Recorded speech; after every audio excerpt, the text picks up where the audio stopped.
Sa ngalan ng Ama at ng Anak at ng Espiritu Santo, Amen. ang pagpapala ng ating Panginoong Hesukristo, ang pag-ibig ng Diyos Ama, at ang pakikipagkaisa ng Espiritu Santo naway sumainyong lahat. At sumaiyo rin. Mga kapatid, upang maging karapat dapat po tayong tumanggap ng mga bagong biyaya at himala ng Diyos sa misang ito. Tumahimik po muna tayong sandali.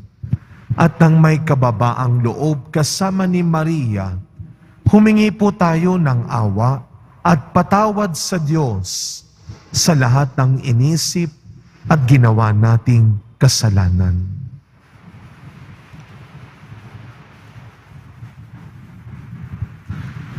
Inaamin ko sa makapangyarihang Diyos At sa inyo, mga kapatid, nalubha akong nagkasala sa isip, sa salita at sa gawa, at sa aking pagkukulang. Kaya isinasamo ko sa mahal na Birheng Maria, sa lahat ng mga anghel at mga banal, at sa inyo, mga kapatid, na ako'y panalangin sa Panginoong ating Diyos. Kaawaan tayo na makapangyarihang Diyos, patawarin tayo sa ating mga kasalanan at patnubayan tayo sa buhay na walang hanggan. Amen. Panginoon, kaawaan mo kami. Panginoon, kaawaan mo kami. Kristo, kaawaan mo kami. Kristo, kaawaan mo kami. Panginoon, kaawaan mo kami. Panginoon, kaawaan mo kami. Manalangin po tayo.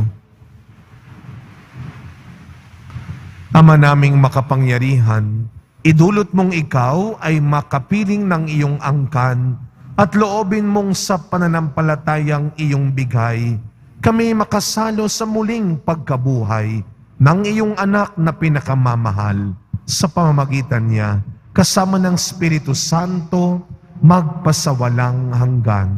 Amen. Magsiupo po ang lahat.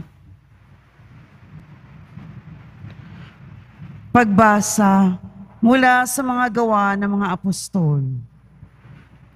Nagsimula ng araw na iyon ay isang mahigpit na pag-uusig laban sa simbahan sa Jerusalem. At liban sa mga apostol, lahat ng sumasampalataya ay nangalat sa lupain ng Judea at Samaria. Si Esteban na may inilibing ng mga taong may takot sa Diyos, at gayon na lamang ang kanilang panangis. Samantala, sinikap ni Saulo na wasakin ang simbahan. Pinapasok niya ang bahay-bahay at kinakaladkad ang mga sumasampalataya at ibinibilanggo maging lalaki maging babae. Nangalat ang mga mananampalataya at saan man sila makarating, ay ipinangangaral nila ang salita. Nagpunta si Felipe sa isang lungsod ng Samaria at ipinangaral doon ang Mesiyas.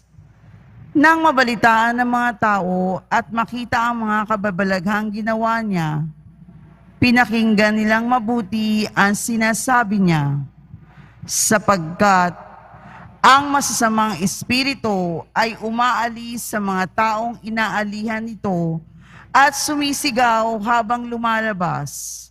Maraming lumpo at mga pilay ang napagaling, kaya't nagkaroon ng malaking kagalakan sa lungsod na iyon. Ang salita ng Diyos. Salamat sa Diyos. Sangkalupaay nilalang, galak sa pooy isigaw.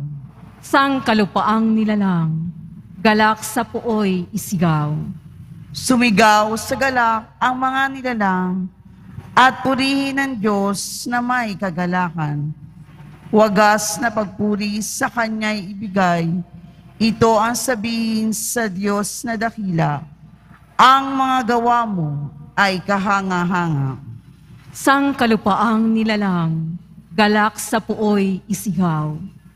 Ang lahat sa lupa, ika'y sinasamba, awit ng papuri, yaong kinakanta. Ang iyong pangalay, pinupuri nila. Ang ginawa ng Diyos, lapid at pagmasdan, ang kahangahangang ginawa sa tanan. Sang kalupaang nilalang, galak sa puoy isigaw. Naging tuyong lupa kahit yaong tubig, at ang nuno natin ay doon tumawid. Kaya naman tayo'y nagalak ng labis, siya ang nagahari, may lakas ang bisig. Sang kalupaang nilalang, galak sa puoy isigaw. Magsitayo na po ang lahat.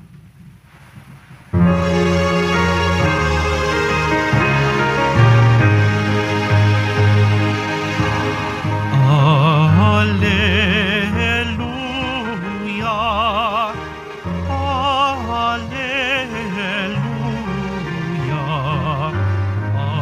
Hallelujah, Hallelujah.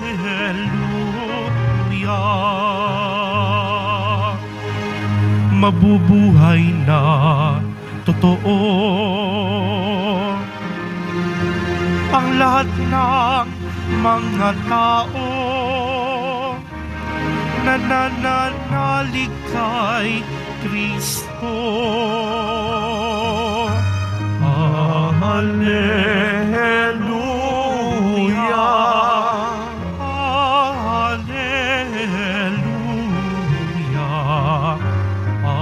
Hallelujah, Hallelujah.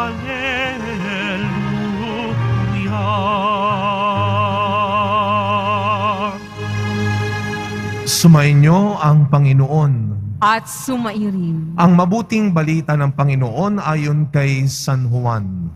Papuri sa iyo, Panginoon. Noong panahong iyon, sinabi ni Jesus sa mga tao, "Ako ang pagkaing nagbibigay buhay. Ang lumalapit sa akin ay hindi magugutom, at ang nananalig sa akin ay hindi na mauuhaw kailanman. Ngunit sinabi ko na sa inyo, nakita na ninyo ako, gayon may hindi kayo nananalig sa akin. Lalapit sa akin ang lahat ng ibinibigay sa akin ng Ama, at hindi ko itataboy ang sinumang lumalapit sa akin, sapagkat ako'y bumaba mula sa langit, hindi upang gawin ang kalooban ko, kundi ang kalooban ng nagsugo sa akin. At ito ang kanyang kalooban. Huwag kong pabayaang mawala kahit isa sa mga ibinigay niya sa akin, kundi muling buhayin sila sa huling araw. Sapagkat ito ang kalooban ng aking Ama, ang lahat ng makakita at manalig sa anak ay magkaroon ng buhay na walang hanggan. At sila'y muli kong bubuhayin sa huling araw." Mga kapatid, ang mabuting balita ng Panginoon. Pinupuri ka namin, Panginoong Hesukristo. Magsiupo po ang lahat. Good morning po sa inyong lahat. Ako po ay naatasan na pumunta sa probinsya ng Aklan para po sa pagmimisa, sa pagdalaw sa unang pagkakataon ng Nazareno sa Panay Island. Kaya po napakalaking bagay po ang kanilang ipinagdiwang nitong weekend sa Aklan. 3 bayan po ang aking pinuntahan doon at minisahan. Unang-una sa isang malayo, maliit na baryo sa Malinaw, sa Rosario Malinaw, sa Aklan. Pangalawa, sa Banga. Pangatlo, sa New Washington, kay Cardinal Sin. At alam po ninyo, isa lang ang masasabi ko, yung init ng pagtanggap nila, kasing init ng panahon na meron tayo. Pero nung Biyernes ng umaga, kami po ni Sir JP, ang coordinator ng Formation Ministry. Ang init-init ho, no? Pagdating namin doon, maniwala kayo sa hindi, bumuhos ang ulan. Yung simbahan doon sa Rosario Malinaw, pataas yung grotto sa Baguio, parang ganon, aakyat ka muna. Kaya imagine niyo habang umaakyat kami, bumubuhos ang ulan. Basaho kaming dalawa pagdaktok-tok namin sa simbahan. At nung nakita na ako nung pare, patapos na yung kanyang misa, Sabi niya, nandito na si Father Hans. Mukhang may dalang biyaya dahil bumuhos ang ulan. Mukhang pati ako napagbintangan pa sa pagbuhos ng ulan nila. Tapos nung kinukwento, na nung gabi daw bago ako dumating nag-brown out, sabi ko wala na po akong kinalaman doon. Pero makikita ho ninyo, doon sa 3 bayan na kami ay nag-motorcade, punong-puno ho ang kalsada. Ayon po sa mga pulisya, may 11,000, may 7,000, may 12,000 silang estimate na mga tao. At sa totoo lang ho, mula sa Malinaw papunta sa Banga, 4 hours ang aming motorcade. Dahil ang bagal ng takbo, dahil yung mga tao sa kalsada, mula sa bukid, mula sa malayo, tatakbo sa kalsada. Hihipo, magpapahimas ng kanilang panyo. At makikita po ninyo yung kanilang paglapit sa imahe ng Poong Nazareno. May mga umiiyak, may mga nakatingin at sasabihin, salamat dinalaw mo kami dito. First time. 4 hours din. First time kong tumayo ng ganong katagal sa isang motorcade. Pero mga kapatid, kaya ko ito ikinukwento rin sa inyo dahil napakaganda ng mga pagbasa natin. Sa ating ebanghelyo pa lang, ang lumalapit sa akin ay hindi na magugutom. Just imagine kung ano po ang nasa isip, nasa puso ng mga taong itong tumatakbo. May isang matandang nadapa pa para lang lumapit sa imahen. Sa ating unang pagbasa, habang si Saulo binabahay-bahay ang pagwasak sa mga naniniwala kay Kristo, ang pagpapatay sa mga naniniwala kay Kristo, nandun pa rin ang mga alagad, kagaya nila Felipe, umiikot pa rin sila, saan mang dako sila pumunta. Ihanda mo ang sarili mo, sapagkat ikaw, ipapadala ka ng Diyos sa lugar na kung saan hindi ka dapat manira.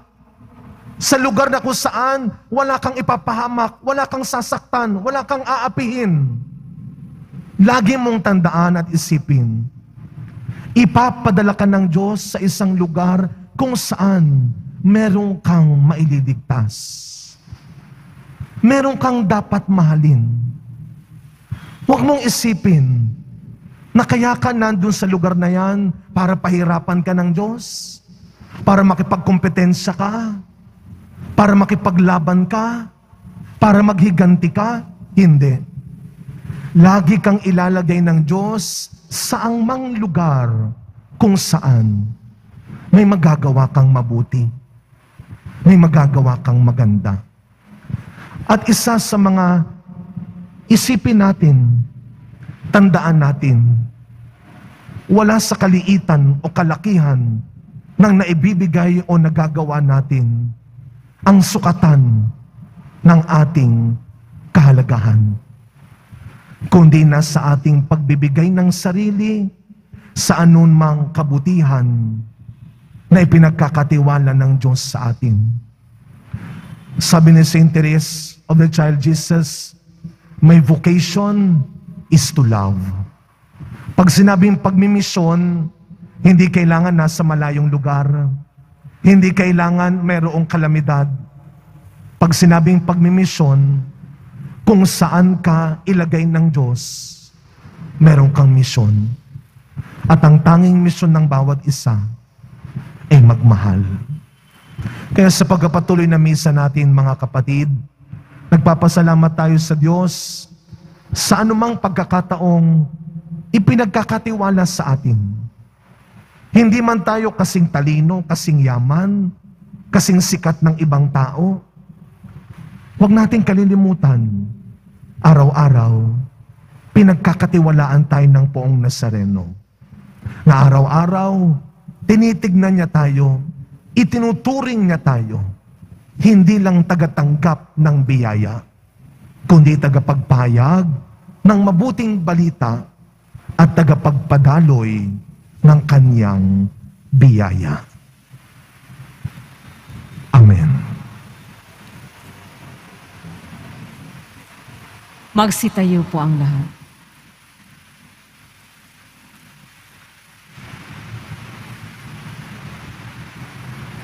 Minamahal kong mga kapatid, taglay ang pagtitiwala sa pagiging bukas loob ng Diyos Ama na naghandog sa atin ng kanyang anak sa Eukaristiya bilang pagkain para sa ating kaluluwa.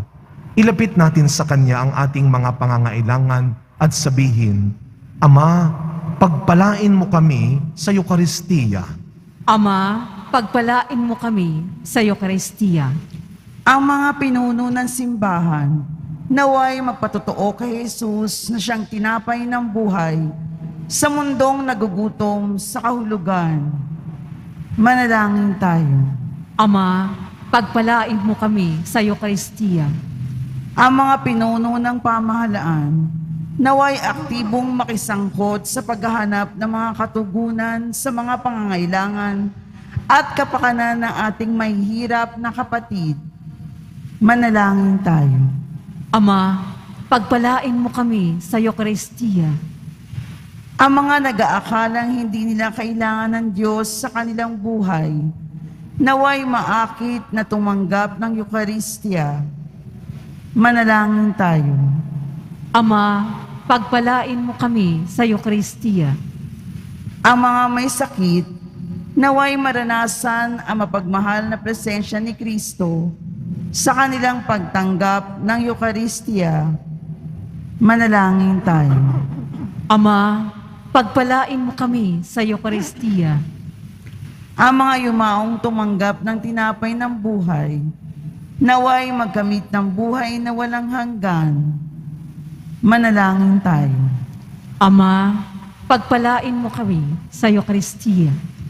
Tahimik po nating ipagdasal ang iba pa nating personal na kahilingan habang ipinagdarasal po natin ang mga kababayan nating biktima ng iba't ibang trahedya, kalamidad sa ating bansa, ang mga nawalan ng tahanan at hanap buhay, ang mga bilanggo at katutubo, ang mga walang sapat na makain at mabuting tirahan araw-araw, ang mga kapatid nating nagtatrabaho sa malayong lugar, sa ibang bansa, lalo na ang mga pinahihirapan at inaabuso, alang-alang sa kanilang pamilya. Ama naming mapagmahal, gawin mo po kaming tapat na nagpapasalamat para sa handog mong Eukaristiya na siyang nagbibigay ng pag-asa at kahulugan sa aming buhay. Hinihiling namin ito sa pangalan ni Kristong aming Panginoon. Amen. Magsiupo po ang lahat.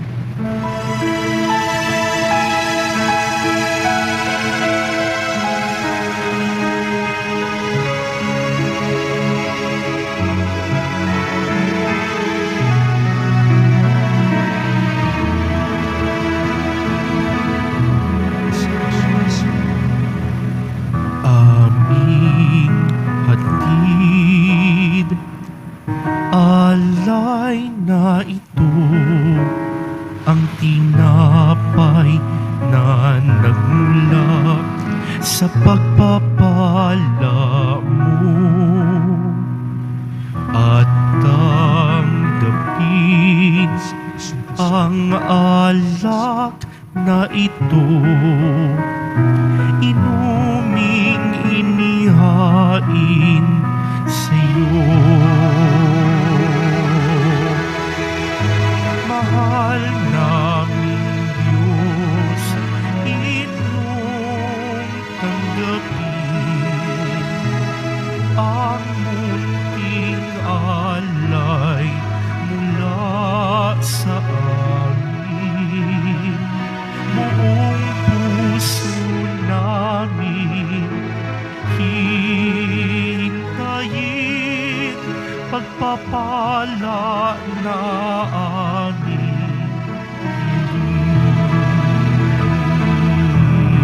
Magsitayo po ang lahat. Manalangin kayo mga kapatid upang ang paghahain natin ay kalugdan ng Diyos amang makapangyarihan. Tanggapin nawa ng Panginoon itong paghahain sa iyong mga kamay, sa kapurihan niya at karangalan, sa ating kapakinabangan, at sa buong sambayanan niyang banal. Ama naming lumikha, ipagkaloob mong kami ay laging magalak sa pagdiriwang ng Pasko ng pagkabuhay ng iyong anak.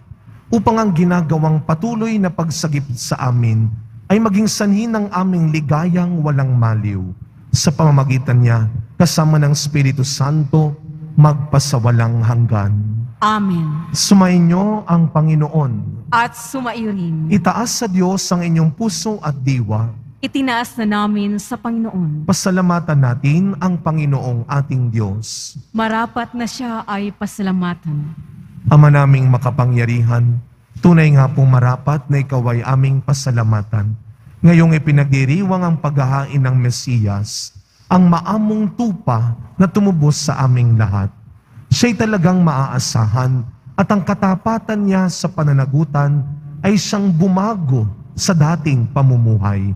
Sa sangkatauhang namihasa sa pagkasalawahan, ang dangal ng tao ay ganap na itinampok upang mamana namin sa pakikipagkapatid kay Jesus. Kaya kaisa ng mga anghel na nagsisiawit ng papuri sa iyo, nang walang humpay sa kalangitan, kami nagbubunyi sa iyong kadakilaan. Santo, Santo, Santo, Panginoong Diyos ng mga hukbo, napupuno ang langit at lupa ng kadakilaan mo. Usana sa kaitaasan, pinagpala ang naparirito sa ngalan ng Panginoon.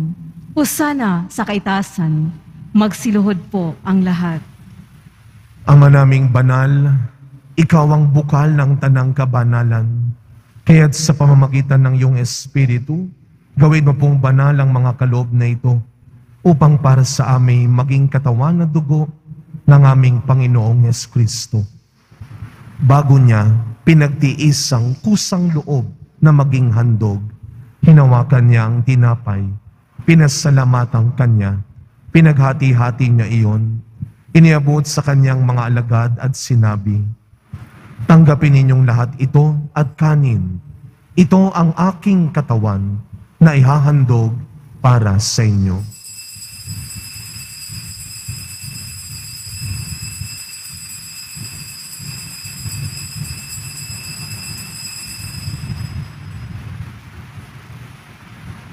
Gayun din naman nung matapos ang hapunan, hinawakan niya ang kalis, muli kanyang pinasalamatan. Iniabot niya ang kalis sa kanyang mga alagad at sinabi, "Tanggapin ninyong lahat ito at inumin. Ito ang kalis ng aking dugo, ng bago at walang hanggang tipan. Ang aking dugo na ibubuhos para sa inyo at para sa lahat, sa kapagpapatawad ng mga kasalanan. Gawin ninyo ito sa pag-alala sa akin."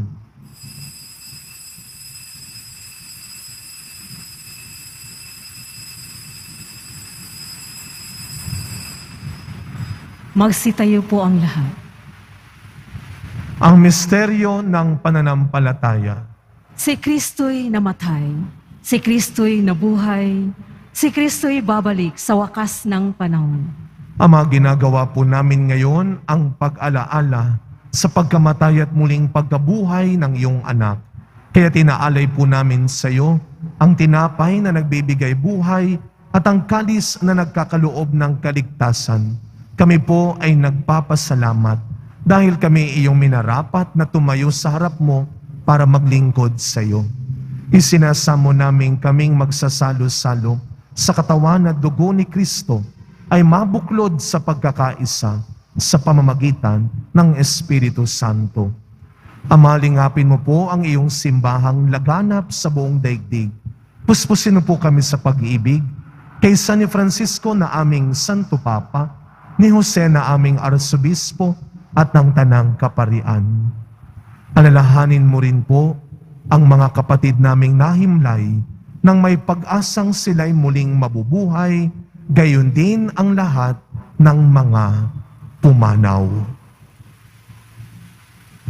Kaawaan mo po sila at patuloyin sa iyong kaliwanagan. Kaawaan mo at pagindapating kaming lahat na makasalo sa iyong buhay na walang wakas.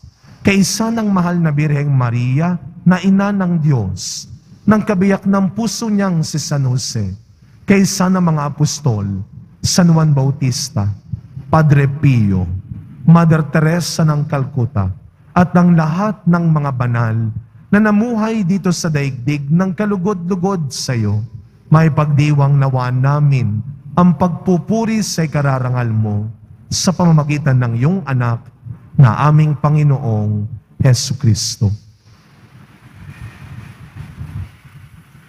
Sa pamamagitan ni Kristo, kasama niya at sa Kanya, ang lahat ng parangal at papuri ay sa iyo, Diyos samang makapangyarihan, kasama ng Espiritu Santo, magpasawalang hanggan. Amen. Amen. Amen. Amen. Bilang mga anak ng ating mapagmahal na Ama sa langit, buong tiwala nating dasalin ang panalangin turo ni Kristo. Ama namin, sumasalangit ka. Sambahin ang ngalan mo.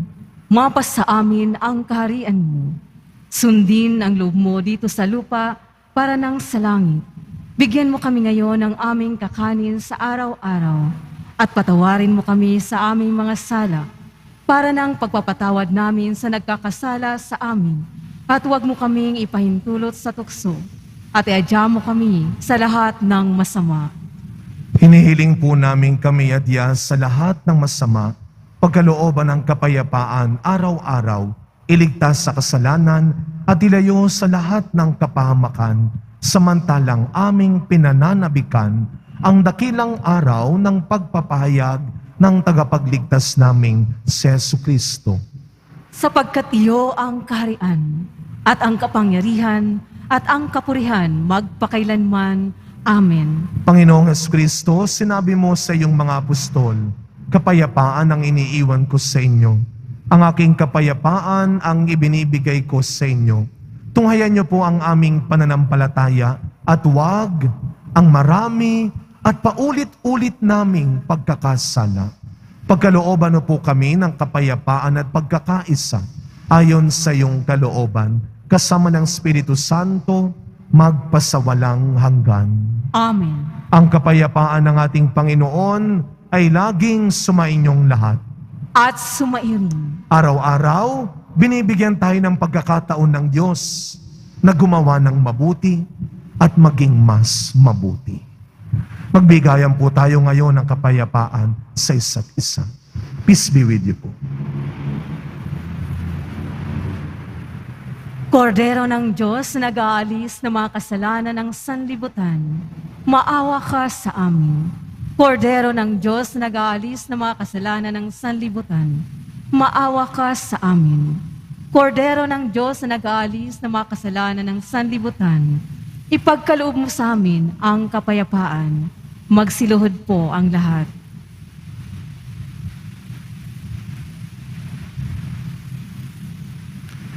Masdan ninyo ang ating pong Jesus Nazareno.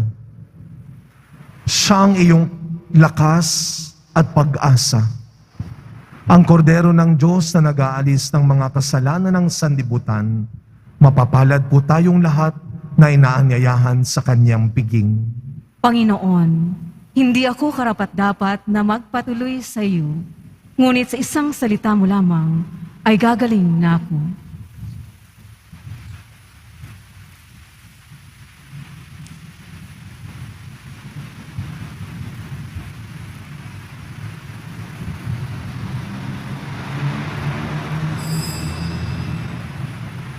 Para sa lahat ng tatanggap ng banal na komunyon, sasagot po tayo ng amin. Pagkasabi ng pare o ng lay minister ng katawan ni Kristo at isubo agad sa bibig bago umalis sa harapan ng pare o lay minister.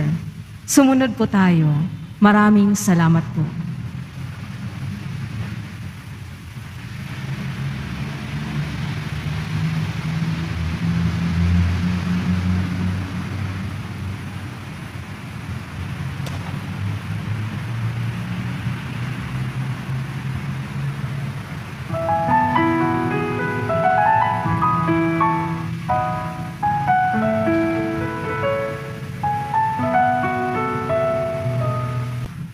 Manalangin po tayo.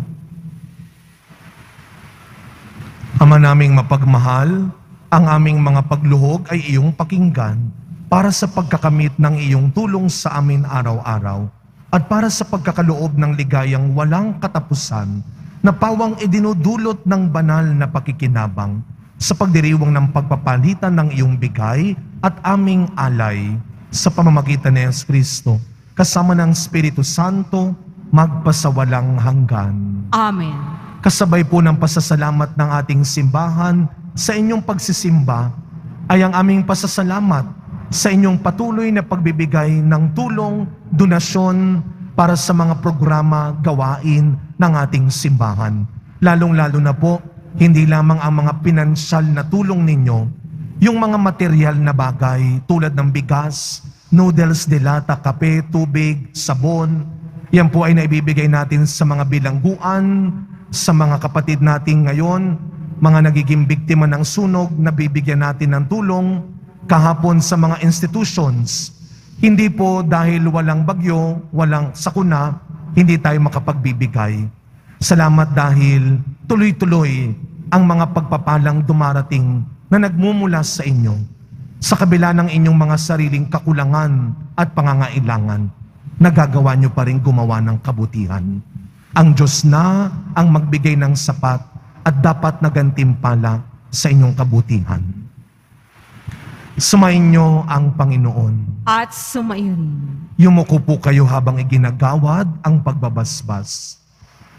Mahal na pong Jesus Nazareno, inihayag mo sa pamamagitan ng krus ang walang maliw na pag-ibig ng Diyos sa sangkatauhan. Pakinggan mo ang kahilingan ng iyong angkan na nagsusumamo sa iyo. Makamtam nawa nila ang iyong katugunan at tanggapin ang kasagutan na may utang na loob na tinatanaw. Basbasan din po ninyo ang mga dala-dala nilang imahe na dasalan sa pamamagitan ng bendisyon na ito, naway maalaala nila ang mga pangako nila noon sa binyag na ikaw ay kanilang iibigin at paglilingkuran bilang Panginoon magpasawalang hanggan. Amen. Naway pagpalain at ingatan ang inyong pamilya ng ating mapagmahal na Diyos, Ama, Anak, at Espiritu Santo. Amen. Tapos na po ang ating pagdiriwang, humayo kayong taglay ang pag-asa ng Poong Jesus Nazareno. Salamat sa Diyos.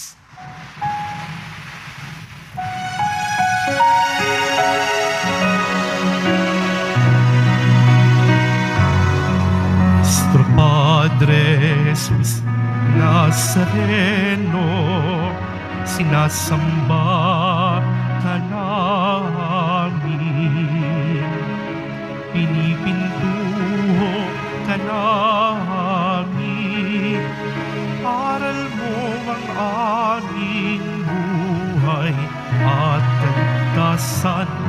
Nuestro Padre Jesus Nazareno, iligtas mo kami sa kasalanan.